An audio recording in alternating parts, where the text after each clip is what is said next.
This is KPPQ LP Ventura, 104.1 FM, and we're in the Women's Room, where we appreciate and support each other.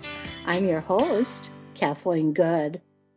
My guest today is Judy Perkins, who is here with all her extensive background in adult education. I asked Judy, who is the coordinator, to come on the show to tell our listener about a wonderful program, the Ventura County Library Online High School, for people who have not gotten a high school diploma.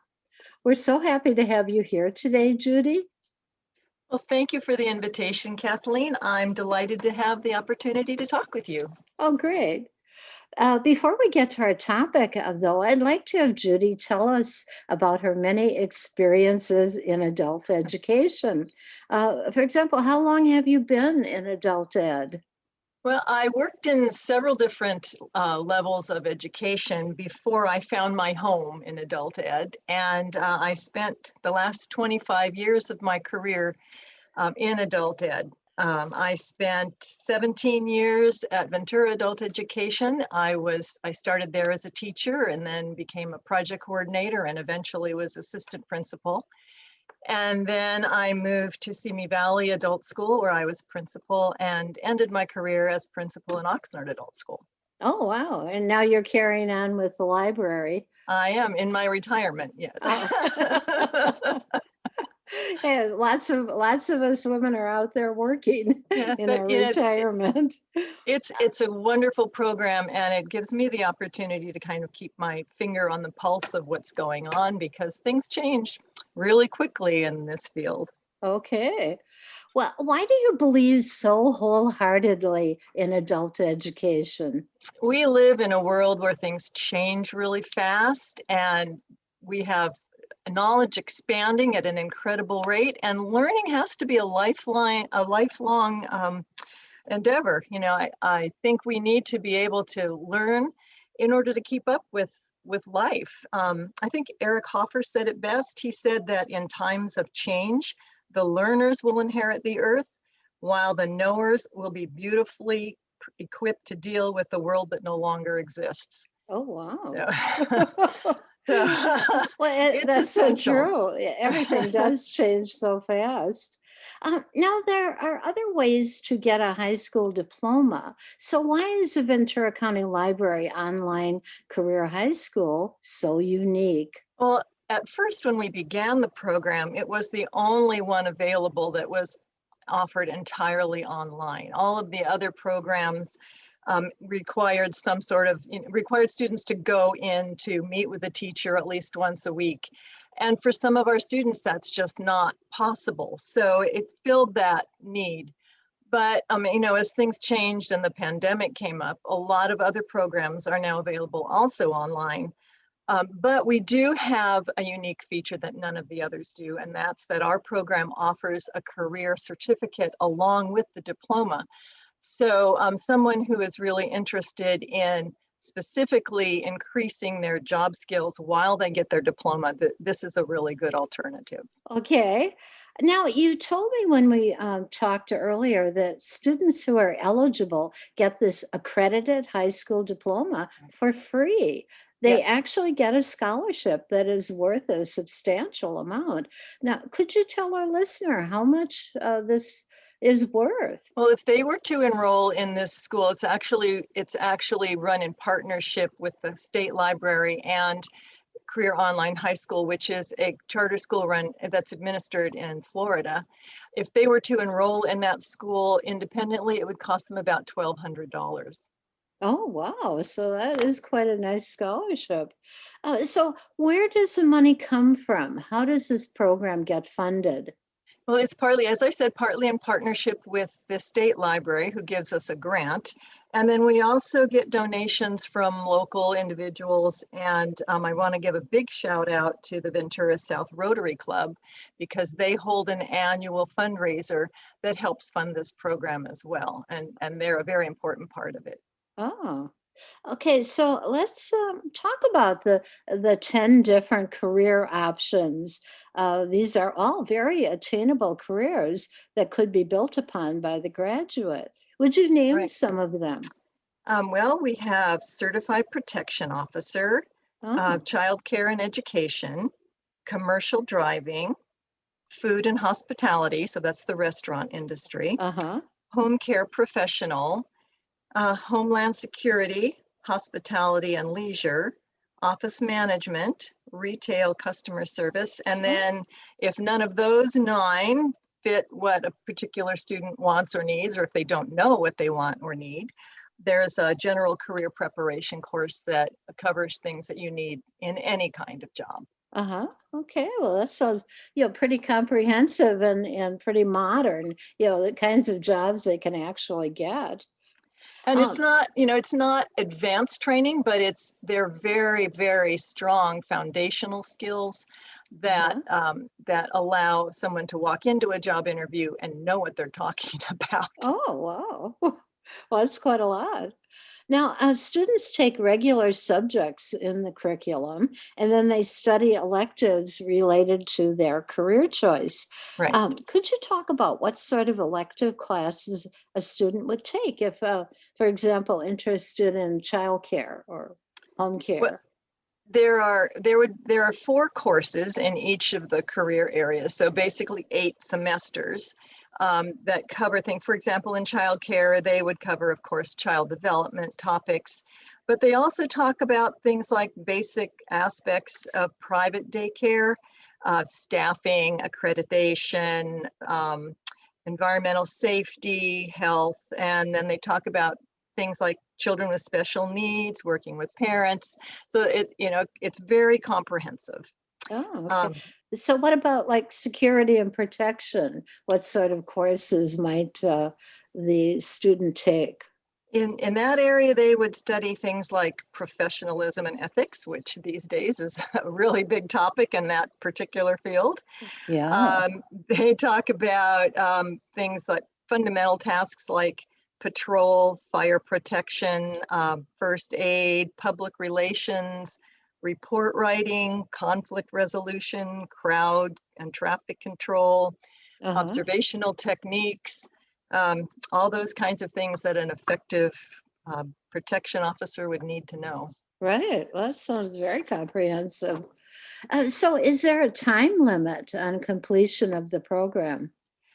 Yes, there is. The scholarship is an 18-month scholarship, and it's quite rigorous. They're required to do 1 semester course every 2 weeks, so they have to have the time available to put into doing that. We say at least 10 hours a week. That would probably take the average student.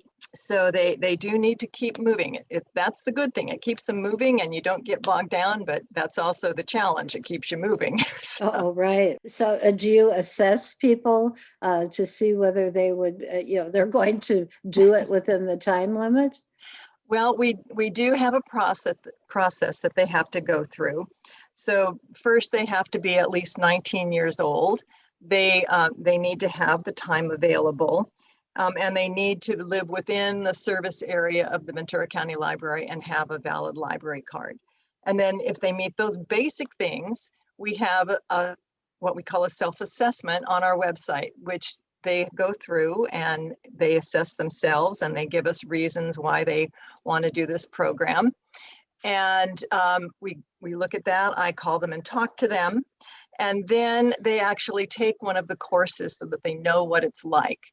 And they need to complete it within the 2 weeks and they need to score 75 or better. And if they can do that, then we do an in-person interview.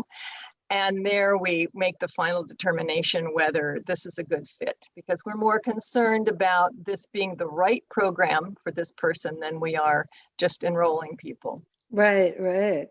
Are the students who get into the program for the most part high school dropouts? I mean, they have some high school and for one reason or another they dropped out.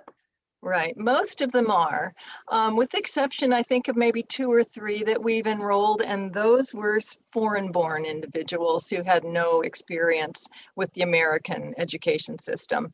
They may have had some education in their home country. It was usually in another language, like Vietnamese or or I think we had one that had Spanish, one that had Vietnamese, one that was from India. I can't remember her native language, but those, they may have had some education, but not in English. So they've had other challenges to deal with. But for the most part, yes, they have been dropouts for a number of reasons. Okay. So with all your extensive background in education and adult ed, what would you say are the two most important factors in student success in any school? Well, there's a woman by the name of Linda Darling Hammond, she's a researcher and she's a professor at Stanford. She's also, I believe, she's president of the California Board of Education. But she did a lot of research and identified four things are the most important factors. So two of them are school related, and then two of them are home and family community related. So the two that are related to schools are teacher quality and class size. And that's something schools deal with on a continual basis. But the other two are socioeconomic status and parental educational level. Those things schools really have no influence over, except through adult education. And that's where adult ed is a very, very important part of the public school system. Because as parents increase their level of education, they also influence their children. They're a good example of what it takes to be successful in school. They model how important education is to them. And then by increasing their own educational levels, they open up new opportunities, which make them able then to increase their income and their socioeconomic status. And those things help raise the level of their children and make them successful in school too. Okay, that's a very interesting phenomenon. I imagine not having parents who have not gone to school makes it very difficult for the student to succeed because they can't get help from their parent, or they don't Right. have the modeling. That's right. And usually they don't have as much reading material at home. Oh, Um, right. and not only that, but parents who have a higher level of education tend to have better health because they have more knowledge about how to live in a healthy manner. And so that Oh, they raise children that are healthier in a more healthy environment.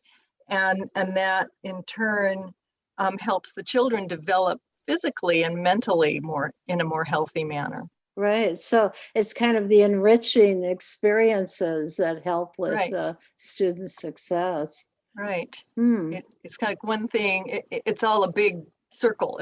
One thing leads to another and it snowballs. Right, right. Well, let's talk anonymously and generally about the types of graduates of the program. First, tell us about the guy who became a school bus driver, and talk a little bit about the self-esteem he had when he initially enrolled. Well, he came in, he came in, he did his prerequisite course and was successful in it. He came in for his interview, which, like I said, is the last step.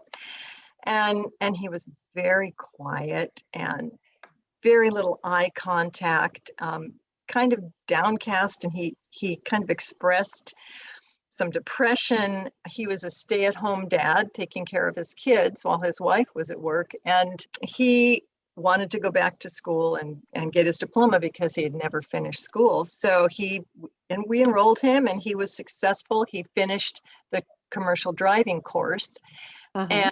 and at graduation, he stood up and spoke and talked about his experience and how life transforming it was. And I Oh. actually believe he and his son graduated at the same time from high school. Oh, wow. And afterwards, his wife even came up to me and said how much this had made a difference in him and in their life. And then he told me later that he had actually gotten a job as a school bus driver and he was loving it. Oh, wow. Well, that's great. And you told me about another mother who had an adult child who was mentally disabled. Now, why did she decide to get her high school diploma? And what is she doing now that she has gotten it? She dropped out of school very early and had absolutely no high school credits. So she did the whole program from beginning to end. And she has a son who had been through all the special ed programs in the schools, had aged out, and now he was a young adult. And she didn't really see much opportunity for him. So she really wanted to develop something for other young people in his same situation. So she finished her diploma and she did her career training in childcare and education. So she had a background in child development. And now she is going to school to get her teaching credential in special education. And she wants to develop her own program for young adults who are developmentally disabled. Wow. And we're going to be back with more success stories, but we need to take a station ID here. This is KPPQ LP Ventura, 104.1 FM, and we're in the women's room where we appreciate and support each other. I'm your host, Kathleen Good. My guest today is Judy Perkins, who is the coordinator of the Ventura County Library Online High School for people who have not been able to get a high school diploma. Judy is a long-serving veteran of adult education in Ventura County.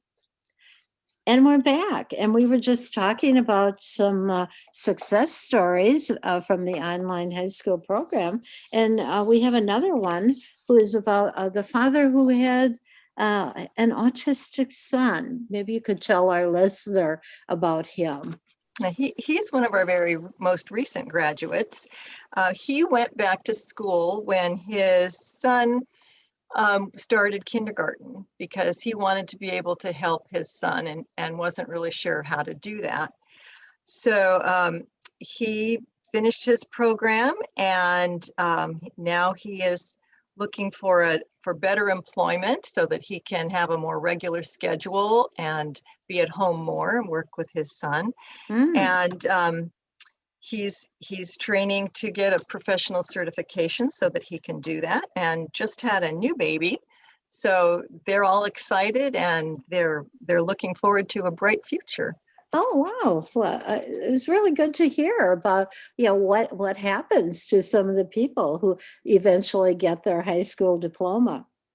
And it seems like the children of high school dropouts are one of the major reasons many people decide to take the leap and get their high school diploma. Is that correct? I think it is. Parents love their kids and they want to give them the best life that they possibly can. And there's nothing like parenting to kind of open your eyes to what you don't know and motivate you to learn more. Okay. So let's talk about who is eligible for the Career Online High School and also how many spots are available. Well, anyone who lives within Ventura County, which is the service area for the Ventura County Library. Anyone who lives within the service area is at least 19 years old, have at least 10 hours a week available for study. Those are the basic requirements. It does help to have some high school experience, some transferable credits, but that's not necessarily required. You do need to be able to pass the prerequisite course and then to successfully complete the interview. Okay, so, and that was another question I had, that credit, if the student has some credits, they can transfer them. Do they usually transfer? Some do. You can't transfer every course you've taken, though. The only courses that will transfer are ones that are equivalent to the requirements of the Career Online High School. It's a pretty standard high school curriculum. So if you've taken basic high school courses, most of those will transfer. Because all of the career courses are your electives, if you've taken elective courses, basket weaving or whatever, those courses wouldn't transfer. Oh, okay. So how would you sell the program? Well, I think in one sense, it sells itself. In another sense, I don't want to sell it. I want to be sure. I want to be sure that the students that we enroll are really the best fit for it. We only have 30 spots countywide right now. Uh-huh. And there's a great need. There are so many people who need this kind of program. But online learning isn't for everyone. You know, if you're the kind of person who is good at disciplining yourself and managing your time and working alone, then this is a really good fit for you. If you're the kind of person who needs other students around to bounce ideas off of, or you need a teacher there to keep you on track, then this isn't such a good fit. And we just want to make sure that everyone that enrolls has all the tools they need to be successful. We want to see every one of our students graduate. So it's not a matter of how intelligent you are or not intelligent you are. It's just a matter of how you learn best. Uh-huh. Okay.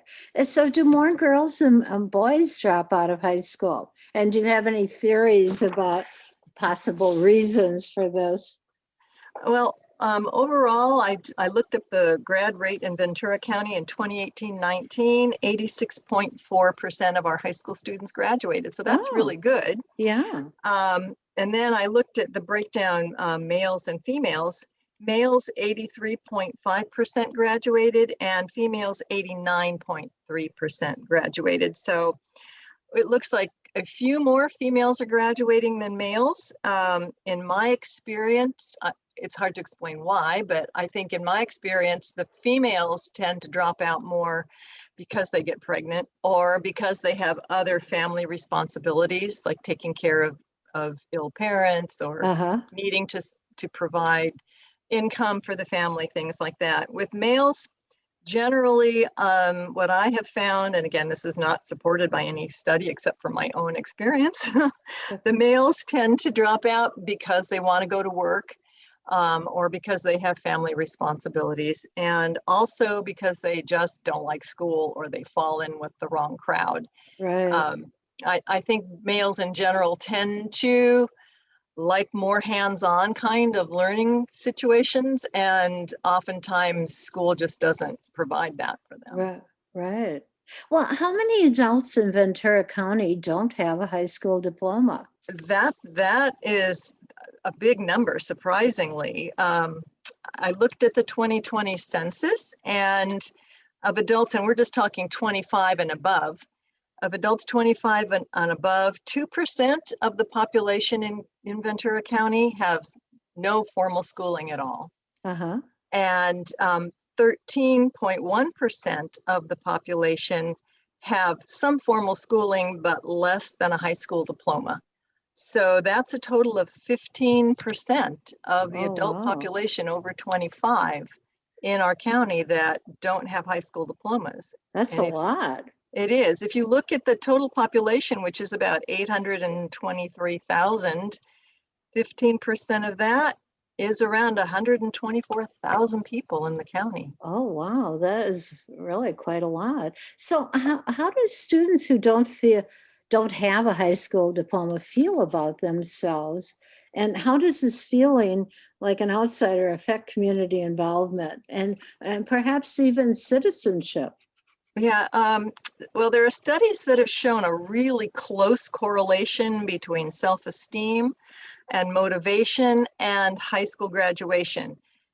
It's really hard to identify what causes what, but they're all really closely related. Uh-huh. And probably the easiest thing to address in that formula is the graduation. So it's just clear that dropping out and low self-esteem go hand in hand, and that doesn't help motivation. And that's also predictive of lack of civic participation. They all kind of go together, and the lower your educational level, the less you are motivated to go on and participate and probably vote and be part of a productive community. Just your opinion, when you have a large percentage of citizens who don't even have the basic key to employment and a moderate income, the high school diploma, how can this affect democracy? You mentioned already, they probably don't vote, but do you have any other thoughts? Well, the whole premise of establishing free public education in our country was to create an informed electorate. And Oh, in that was the whole reason why public education was created. So if they don't participate in education, it's not likely that they're going to participate in the community, and they're not going to participate in our democratic process. So I think the higher levels of education people have, the more they tend to view things like voting as a higher priority, as part of their civic responsibility. And I think that lower educational levels tend to lead to lower civic participation and probably lower voter turnout. And probably these people who may not have worked with critical thinking skills, Right. probably they're easily led into Right. things that we're dealing with right now, conspiracy theories, Right. things like that. Right. A big part of education is learning how to learn. And if you Aha. haven't participated in that, it's much more difficult to know where to go to find good information, and how to discriminate between what's reliable and what isn't, and to not be quite so vulnerable to what other people say. Right. And with the internet and access to a lot of false information, it makes it even more Right. dangerous. Right. Uh, Right. if you have an applicant to the program and they're not really right for it, where would you refer them? Again, that would depend on the needs of the particular individual. In some cases, we have students who come to us that really want to, they're motivated, they have the time, but their basics academic skills aren't quite up to speed. In those cases, we refer them to the county library's adult literacy program, so that they can Uh-huh. build up their basic reading skills. That was part of the whole idea of starting this program in the first place, because as people went through the tutoring program, they were getting much better, and this kind of was the next step for them, so that they could go on and actually get a diploma at that point. But it's kind of worked both ways. So the library literacy program refers people to the high school, and we refer people to the literacy program. But Uh-huh. then there are some people who really have all the skills they need. They just aren't appropriate for this particular kind of learning. Right. And in that case, I generally refer them back to our local adult schools, because there are excellent programs there. There are alternatives for high school diploma, as well as equivalencies like the GED or the HiSET exam. Some people are in a real hurry to do it, and that's the best way for them. This takes a little longer because they actually have to do all the coursework. Uh-huh. So like I said, it just depends on what the best fit for that individual is. We want to see people be successful, and we want Right. to help them in any way we can to do Oh, that. that's wonderful. Where can the listener contact or get more information about the online high school program? The best place to start would be at the library website, which is www.vencolibrary.org. That's VENCO library.org/COHS. And there they'll find information about the program, and they'll also find a link to the self-assessment that I mentioned, that where they'll go through and they'll say why they want to take the course, and they tell us that their age and things like that, to make sure that they're qualified. And that first goes to the state library and then comes back to me, and then I will get in contact with them. Okay, well, thank you so much, Judy Perkins, for coming in to put us in the picture about adult education, and in particular, the Ventura County Library System's online high school. This is KPPQ LP Ventura, 104.1 FM, and we're in the women's room, where we appreciate and support each other. I'm your host, Kathleen Good.